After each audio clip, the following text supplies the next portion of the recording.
Hello નમસ્કાર મિત્રો, દરેકનું હાર્દિક સ્વાગત છે.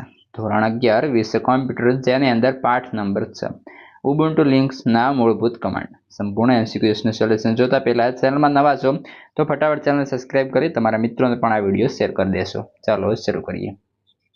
પ્રશ્ન નંબર 12 હેતુલક્ષી પ્રશ્ન, જેની અંદર પહેલો વિકલ્પ છે ફાઇલમાં સમાવિષ્ટ માહિતીમાં કુલ લીટીઓ, શબ્દો અને અક્ષરોની કુલ સંખ્યા ગણવા માટે કમાન્ડનું નામ શું છે? Option C WC. ત્યારબાદ 2 ફાઇલોને દૂર એટલે કે રિમૂવ કરવા માટે નીચે પૈકી કયો કમાન્ડ ઉપયોગમાં લેવાય છે? ઓપ્શન બી RM. 3 નીચેના પૈકી કયો કમાન્ડ ડિરેક્ટરી દૂર કરવા માટે વપરાય છે? RMDIR. Option D.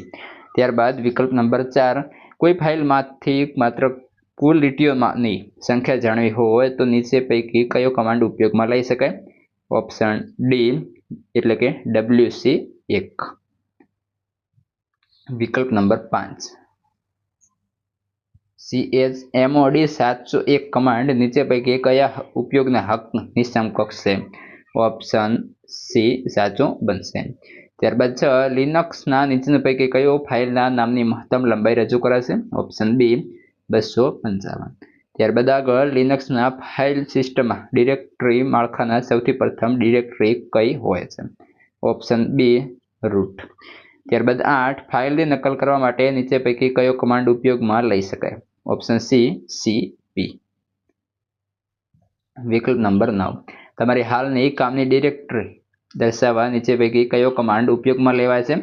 Option B PWD. ત્યારબાદ વિકલ્પ નંબર 10 ફાઇલમાં ચોક્કસ ટબ શોધવા માટે નીચેના પૈકી કયો કમાન્ડ ઉપયોગમાં લેવાય છે? Option A grep.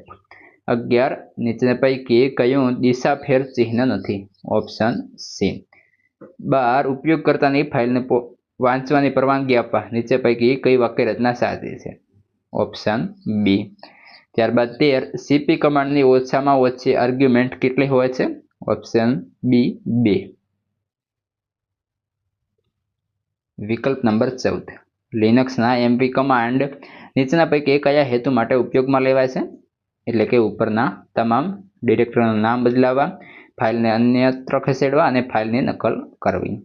15 નીચે પૈકી કયા કમાન્ડનો ઉપયોગ એક સમય માત્ર એક પાનું ભરીને માહિતી જોવા થઈ શકે? ઓપ્શન બી મોર. આ હતા સંપૂર્ણ MCQનું સોલ્યુશન. હવે આગળના પાઠના MCQનું સોલ્યુશન અને અન્ય વિષયના સ્વાધ્યાય સોલ્યુશન આ વિડીયોના ડિસ્ક્રિપ્શનમાં મળી જશે.